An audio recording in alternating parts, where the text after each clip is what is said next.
Colombia के इलाके सेरेहॉन में कोयले की कान में साइंटिस्ट और पैलियोंटोलॉजिस्ट की एक टीम जमीन की गहराई में खुदाई कर रही थी। क्योंकि ये कोयले की कान असल में 6 करोड़ साल पुराने रेन फॉरेस्ट की वजह से बनी थी, इसी वजह से वो लोग इसमें पुराने जमाने के पौधों और जानवरों के रिमेन्स तलाश कर रहे थे। ये जगह दुनिया से छुपे हुए एक मिस्टीरियस पास्ट का हिस्सा थी, जिसे जमीन ने अपनी लेयर्स के अंदर छुपा रखा था। खुदाई के दौरान एक्सपर्ट्स को चट्टानों की गहराई में से एक अजीब सी चीज मिलती है। जब उस पर से मिट्टी हटाई गई तो ये कुछ और नहीं बल्कि एक हड्डी थी। किसी ने कहा ये क्रोकोडाइल की हड्डी है, कोई इसे कछुए की हड्डी कहने लगा तो कोई इसे पुराने दरख्त का तना मान रहा था। पर इसी हड्डी ने बाद में साइंस को एक ऐसी दुनिया की सैर कराई जहां अब तक का सबसे बड़ा सांप रहता था, टाइटैनोबोआ। ये कोई आम सांप नहीं बल्कि पर इसी हड्डी ने बाद में साइंस को एक ऐसी दुनिया की सैर कराई जहां अब तक का सबसे बड़ा सांप रहता था, टाइटैनोबोआ। ये कोई आम सांप नहीं बल्कि आज के ग्रीन एनाकोंडा से 10 टाइम्स ज्यादा भारी और एक पैसेंजर बस से भी ज्यादा लंबा था। ये इतना भारी सांप था कि अगर ये जमीन पर रेंगना शुरू करे तो अपने ही वजन से बढ़ जाए। तो आखिर फिर ये रेंगता कहाँ पर था?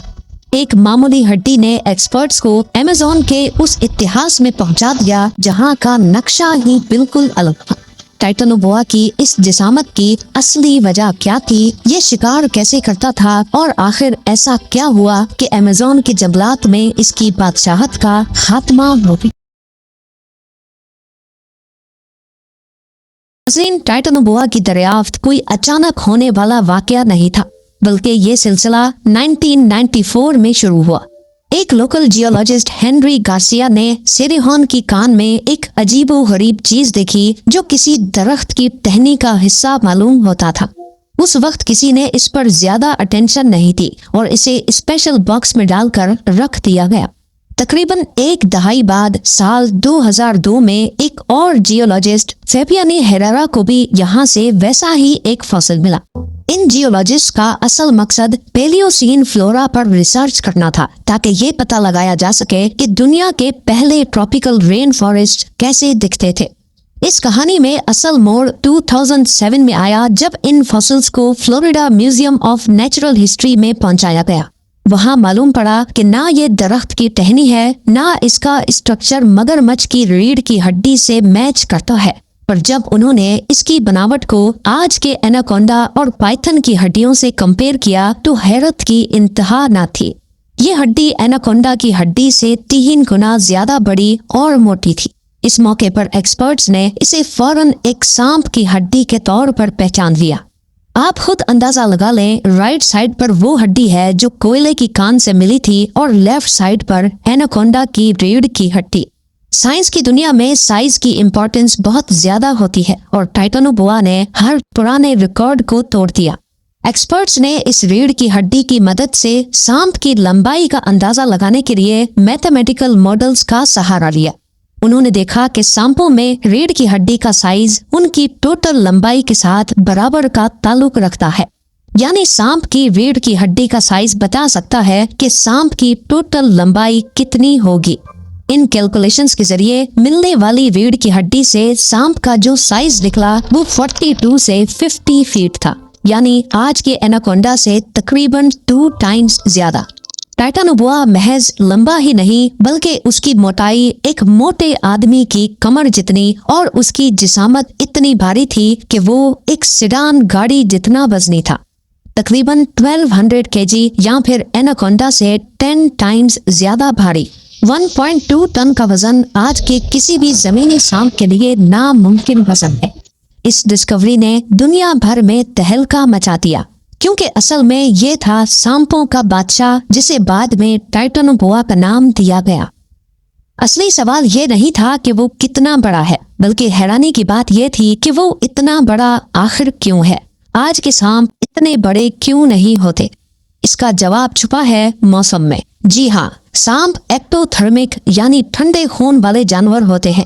इंसान अपना बदन गर्म रखने के लिए अंदर से गर्माइश पैदा कर सकता है, मगर सांप अपनी गर्मी के लिए माहौल के टेम्परेचर पर डिपेंड करते हैं। बायोलॉजी का एक सिंपल असूल है कि माहौल जितना गर्म होगा, ठंडे खून वाले जानवर का मेटाबॉलिज्म उतना ही तेज चलेगा। तेज मेटाबॉलिज्म का मतलब है ज्यादा ताकत, ज्यादा खाना हजम कर पाना, तेजी से बढ़ना और बड़े जिस्म को बर्दाश्त कर पाना।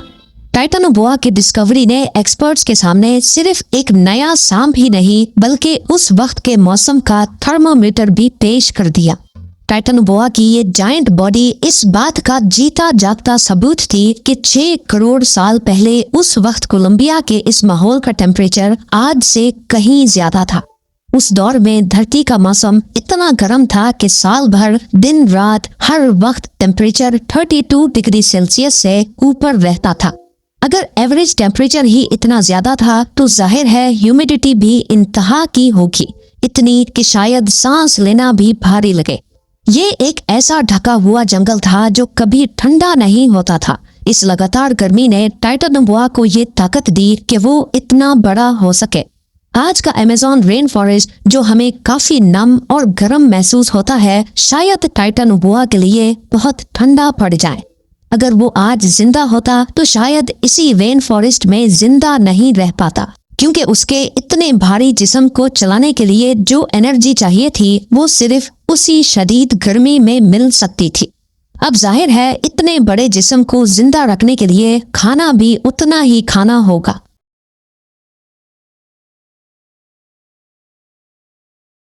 यहाँ पर सवाल उठता है कि शिकार कैसे करता? क्या ये हॉलीवुड फिल्मों के अजदहों की तरह जमीन पर तेजी से रेंगता हुआ अपने शिकार के पीछे भागता था? बिल्कुल नहीं। इतना बड़ा और भारी जिस्म जमीन पर शिकार करना तो दूर की बात, इसका जमीन पर रेंगना ही काफी मुश्किल था। ग्रेविटी उसके वजन के खिलाफ काम करती थी, क्योंकि सांप जितना लंबा होगा वो जमीन से चिपक कर चलेगा। इसका मतलब है उतनी ही ज्यादा फ्रिक्शन। तहकीक से मालूम पड़ा कि टाइटानोबोआ बहुत सुस्त था, इसीलिए वो जमीन का नहीं बल्कि पानी का शिकारी था। ये बिल्कुल उसी तरह एक्ट करता था जैसे आज का मगरमच्छ करता है। वो अपना ज्यादातर वक्त दलदली पानी के अंदर गुजारता, क्योंकि पानी उसके भारी जिस्म को सहारा देता था और वो उसमें फ्लोट करके बोयंसी की मदद से अपने वजन को कम महसूस करता था और फुर्ती दिखा सकता था। गहरे दलदल वाले इलाके में वो घात लगाकर चुप जाया करता, सिर्फ उसकी आंखें और नाक पानी से बाहर दिखाई देती थी। वो एक एम्बुश प्रेडेटर था, यानी घात लगाकर हमला करने वाला शिकारी। वो अपने शिकार के पीछे नहीं भागता था, बल्कि लंबे वक्त तक घात में ही इंतजार करता था। घंटों शायद दिनों तक वो बिना हिले जुले पानी में घात लगा सकता था। उसका जिस्म पानी के रंग में ऐसे कैमोफ्लेज हो जाता कि शिकार को उसकी मौजूदगी का एहसास तक ना होता। और जैसे ही जब कोई जानवर पानी पीने के लिए किनारे पर आता, टाइटानोबोआ बिजली की तेजी से उस पर वार करता था। साइंटिस्ट ने बायोमैकेनिकल मॉडल्स के जरिए अंदाजा लगाया है कि जब टाइटानोबोआ अपने शिकार को जकड़ता था तो वो लगभग 400 psi से भी ज्यादा प्रेशर ढलता था। ये दबाव इतना ज्यादा है कि मान लें 2 अफ्रीकन हाथी आपके सीने पर लाकर खड़े कर दिए जाएं। टाइटानोबोआ अपने शिकार का दम टूटने का इंतजार नहीं करता था, बल्कि इतना प्रेशर सीधा उसकी हड्डियां तोड़ देता और ब्लड की सर्कुलेशन फौरन रुक जाती थी, यानी पलक झपकते ही शिकार का काम तमाम। लेकिन आखिर वो खाता क्या था? इतने देव जिस्म को जिंदा रखने के लिए उसे बहुत ज्यादा खाना चाहिए था। 6 करोड़ साल पहले के इस ट्रॉपिकल जंगल में टाइटानोबोआ का पसंदीदा खाना बड़े कछुए और पुराने जमाने के बड़े क्रोकोडाइल्स थे।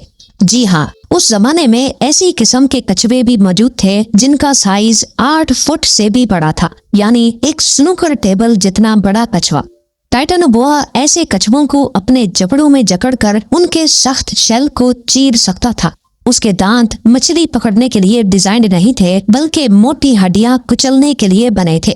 इसी तरह जो मगरमच्छ आज जंगल के तालाबों में खौफ का आलम बने हैं, उनसे बड़े मगरमच्छ उस दौर में टाइटानोबोआ का खाना हुआ करते थे। इन सब हकीकतों से जाहिर होता है कि टाइटानोबोआ अपने दौर में शिकारियों के भी शिकारी और अमेज़न के बेमिसाल बादशाह थे। अब यहाँ आप सोच रहे होंगे कि जब इसकी मोटाई ही एक हेल्दी इंसान की कमर जितनी थी तो वो इतना बड़ा कछुआ कैसे खाता होगा। यहाँ आपको बताता चलूं कि सांपों की डिस्कवरी में सबसे बड़ी मुश्किल उनका स्कल यानी खोपड़ी ढूंढना होता है। सांप का स्कल बहुत ही नाजुक हड्डियों से बना होता है जो मरने के बाद जल्दी टूट फूट जाती है। टाइटनोबोआ की डिस्कवरी के पहले चंद सालों तक एक्सपर्ट्स के पास सिर्फ रीढ़ की हड्डियां थी, जिसकी वजह से वो इसके चेहरे और शिकार करने के तरीके का अंदाजा सही से नहीं लगा सकते थे। लेकिन फिर 2011 में एक इंटर्न जॉर्ज मोरिनो बेर्नल ने सेरेहून में टाइटनोबोआ का स्कल ढूंढ निकाला। ये एक once in a lifetime discovery थी। इस स्कल ने साबित किया कि उसका जबड़ा एनाकोंडा की तरह डिसलोकेट हो सकता है, जिससे वो अपने सर से 3 गुना बड़ी चीज आसानी से निकल सकता था। उसके ब्रेन का साइज बहुत छोटा था, लेकिन उसके सेंसेस बहुत तेज थे। उसके पास पिट ऑर्गन्स थे जो दूसरे जानवरों के जिस्म की हीट को महसूस कर सकते थे, जिससे वो अंधेरे में भी शिकार कर सकता था। ये भी याद रखें कि पानी टाइटनोबोआ के लिए सिर्फ शिकार का ही जरिया नहीं था, बल्कि उसकी जिंदगी के लिए भी सबसे इम्पोर्टेंट था। इतना बड़ा जिस्म अगर पूरी तरह खुश्क जमीन पर रहता तो अपने ही वजन से दब जाता और उसके इंटरनल ऑर्गन्स फट जाते। पानी उसको सहारा देता था ताकि वो अपने बोझ को हल्का कर सके। यानी टाइटनोबोआ की जिंदगी एक परफेक्ट बैलेंस में थी। गर्मी उसको ताकत देती थी और पानी उसका वजन कम रखता था। ये कुदरत का एक ऐसा अजूबा था जो अपने एनवायरनमेंट के लिए बिल्कुल परफेक्ट था।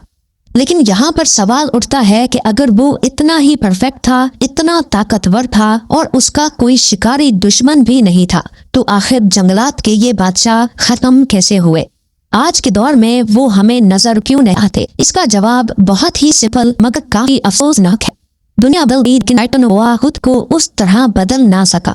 पेलियोसीन दौर के बाद जमीन का मौसम आहिस्ता आहिस्ता ठंडा होना शुरू हुआ। हम इंसानों के लिए चंद डिग्रीज का ऊपर नीचे होना मामूली बात होती है, लेकिन एक ठंडे खून वाले अजदहे के लिए ये मौत का पैगाम था।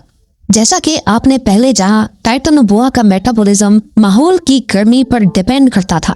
जब ठंड बढ़ना शुरू हुई तो उसका मेटाबॉलिज्म सुस्त पड़ गया। उसका खाना हजम करने का प्रोसेस ज्यादा लंबा हो गया और उसकी ताकत कम होती गई। अब ना वो पहले जैसा फुर्तीला था और ना ही आसानी से शिकार दबोच सकता था। सिर्फ टेम्परेचर का कम होना ही नहीं, बल्कि यहाँ का पूरा इकोसिस्टम ही बदल गया। रेन फॉरेस्ट में जो दलदली इलाके टाइटनोबोआ के रहने के लिए परफेक्ट थे, वो आहिस्ता आहिस्ता सूखने लग गए और दलदल कम होने लगी। और इस सब के साथ साथ ताबूत में आखिरी कील मैमल्स ने ठोक दिया। दुनिया में मैमल्स बढ़ना शुरू हो गए और जो शिकार पहले टाइटनोबोआ का था, वो अब दूसरे जानवरों में डिवाइड हो गया। देखते ही देखते सब कुछ दुनिया के सबसे बड़े अजदहे के लिए कम पड़ गया। ना दलदल बची, ना गर्म मौसम और ना ही शिकार। सिर्फ चंद डिग्रीज ठंडे मौसम ने दुनिया के सबसे बड़े सांप को तारीख का हिस्सा बना कर रख दिया। उम्मीद करती हूँ आज की वीडियो आपको अच्छी लगी होगी। वीडियो अच्छी लगी हो तो लाइक और शेयर जरूर कीजिएगा। अल्लाह हाफिज।